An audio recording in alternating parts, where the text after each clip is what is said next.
All right, we're back here in the locker room with Billy Schweim on 97.3 ESPN and the 97.3 ESPN mobile app. It's a beautiful May day. It's May 2nd, Scotty McKay.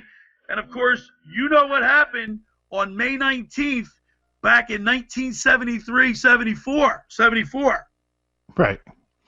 Flyers won the Stanley Cup, their first Stanley Cup. I will never forget it. And right now I am so honored, and we are privileged to talk to a two-time Vezina Trophy winner, the Conn Smythe winner, our goaltender, number one, Bernie Parent. Welcome into the locker room, Bernie. Hey, good morning. Good morning. How are you? Bernie, we're great. Listen, Bernie, I don't want to make you feel old, but I will never forget. And, and Fred Shiro said it to you guys, win tonight, walk together forever. But that was so true with every Philadelphia Flyers fan that witnessed it and that can remember it. I will never forget that run. And it every time, and I know over the course of time we've established that I'm emotional.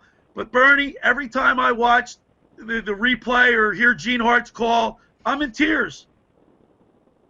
Yeah. Hey, I know what you mean. Think about this. It's been 46 years. Wow. Since the time you're talking about. How about this? I don't understand when they say 46 years. My God, I'm only 25 years old. For God's sake. Bernie, I got to tell you, the reason why I wanted to get you on is because on Tuesday night, Comcast put the replay of Game 6, and it brought back some great memories. I can't tell you how many childhood friends text me, and it was like we were reliving like where we were and what we were saying. I mean, it just was such an emotional time that I said, you know what, I had to have Bernie on, and we reached out to you, and I'm thankful that you came on. Bernie, what is the best memory that you have of the 73-74 season? Well, I believe. Well, first of all, let me take you back a little bit. In 7 years, we were an expansion team now for 7 years, and we had never won in Boston. And Boston had the home ice advantage, and they had Bobby Orr, Spazzito, and all those guys. So think about this: the odds had to be 50-1 against us to win the Stanley Cup. And what changed the whole series was when we won in overtime in Boston, and when Clarkey, scored a goal and we won in overtime. And from that moment on, psychologically, everything changed around, and confidence came in, and we were a different team. It really made a big difference. Watching that replay, it's so funny to see there are no advertisements on the boards.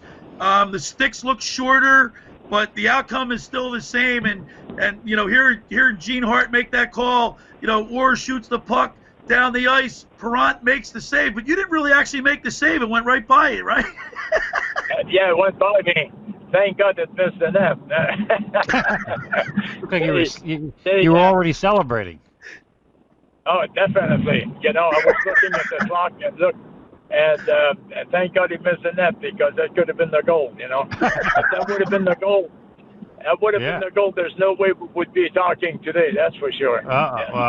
You guys don't want it in overtime.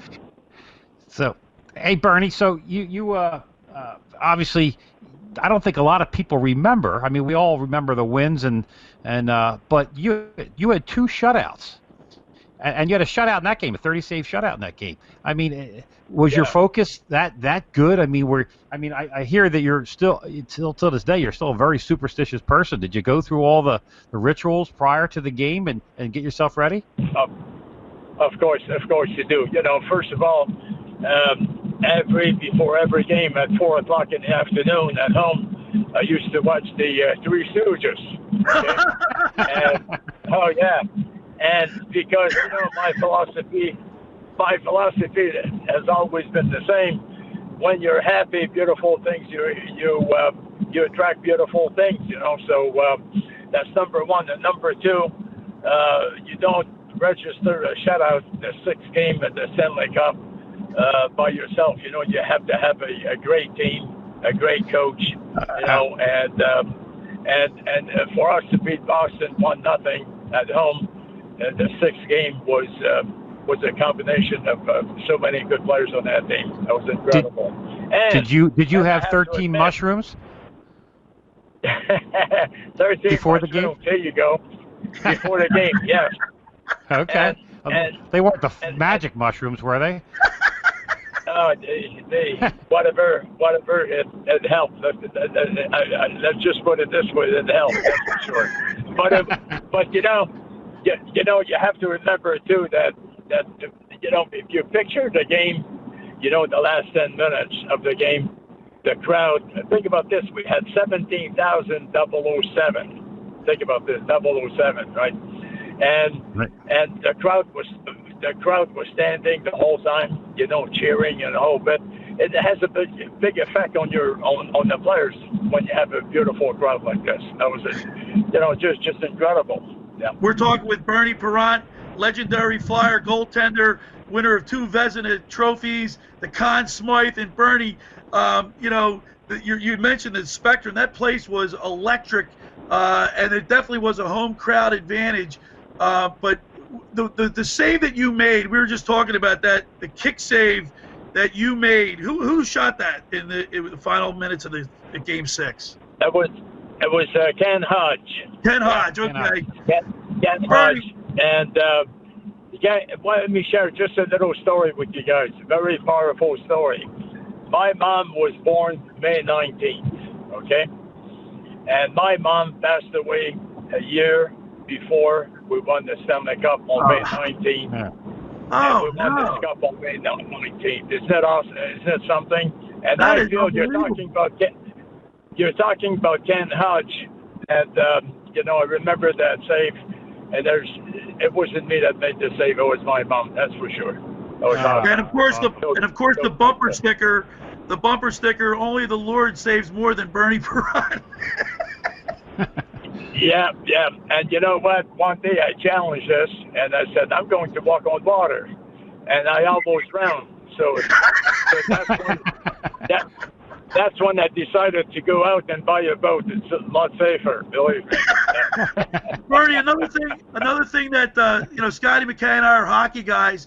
One thing that you look at that footage, you look at the replay, and one thing that stuck out for me, and I want to hear your opinion on this, the size of the pads, and your pads look so small. Your waffle board, your glove, it looked like you had to cover obviously a lot more of the net. These guys, their pads are so big, and these guys are like 6'4". I mean, it's almost impossible to score now. You guys were, I think, the goalies back then were much better because they had to cover more. What are your thoughts? I agree with you. We were much better. No, I'm just kidding. You know, you look at the pads that I wore and all the goalies wore in those days. And remember what I'm saying here is very important. We had the flexibility. We had the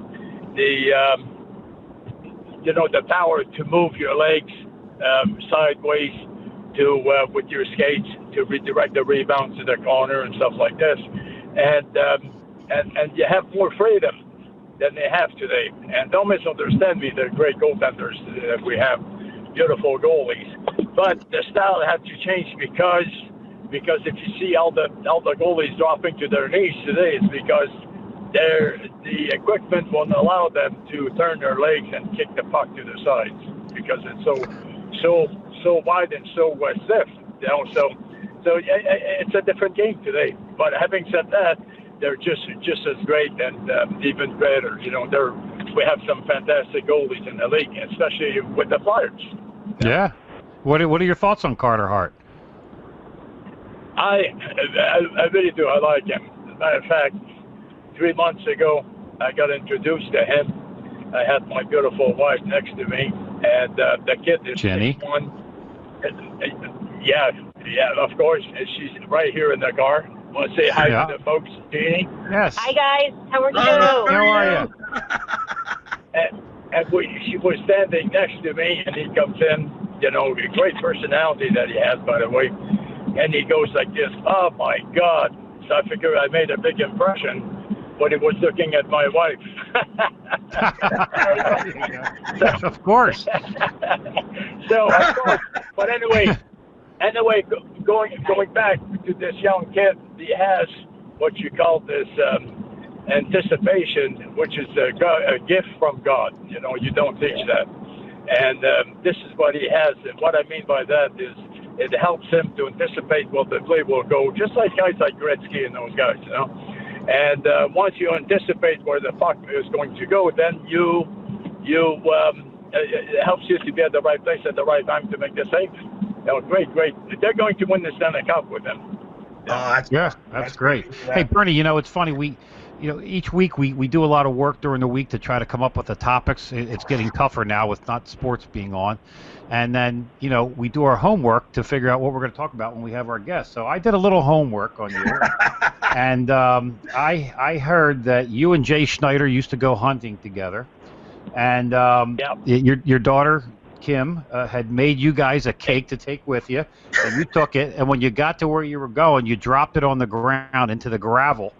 And you guys said, the heck with it. You picked it up. You ate it anyway as you were spitting gravel out. Is that a true story? Well, we did spit a few little stones, but it was all right. It's still good. But we ate the whole thing. And you know what? It's amazing you're talking about Jay. We went fishing. We went fishing together for a good 10 years. And with a good farmer, two good friends of mine, Bud Levy and Ray Morello, good friends of mine.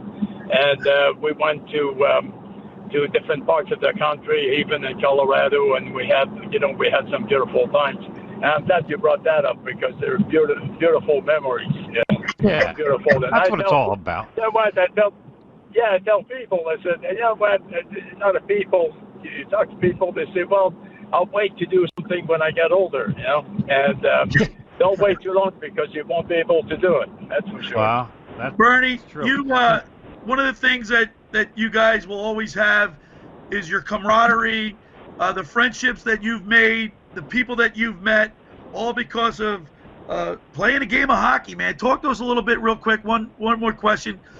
What does that mean to you with the relationships and the chemistry that you've made with your former players and the city of Philadelphia and South Jersey? Well, first of all, quickly, the people in Philly were the best fans ever. They supported us all the time, and then because of fans like this, it elevates you to a different level. You play much better. Just so grateful that I played here. And togetherness, it's very, very important. You learn this as a young kid when you play sports, that if you want to succeed in life or in sports or in life, you can't do it by yourself. You have to be surrounded by good people. And you learn this. So if you don't make the National Hockey League, at least you take this with you in the world of business. And it really works. And especially today with this craziness going on, we're finally realizing, because you can't socialize with people, how much we miss socializing with people. So we have to remember this. It's a good lesson for us so when this thing is over, to start sharing and caring about our neighbors, and communicate more instead of being on the phone all the time. It's a big lesson. Yeah. Bernie, the one last question for you, because I remember the parades. Philadelphia hadn't won anything in a long time, and then you guys win 2 Stanley Cup. And talk to us a little bit about the parades. And I have a buddy of mine that sent me a text. He goes, Billy, ask Bernie about the second parade, why he stopped along the way. Oh yeah, we second parade. Well, think about this. There's 2 million people, right? And I don't drink anymore. Yeah, I don't drink alcohol anymore. It's been 40 years now, but I was at the time. And finally, I told Snyder, I said we have to stop. I can't do it. So we stopped. 2 million people, right? We stopped the parade. The police put the handcuffs on me. I went to this one house. And the man opened the door and said, "Can we help you, sir?" I said, "Definitely. Where's the bathroom at?" and finally he realized what was going on. And 2 weeks later, they unhooked the the toilet and mounted the toilet on the walls, for God's sake. Imagine that.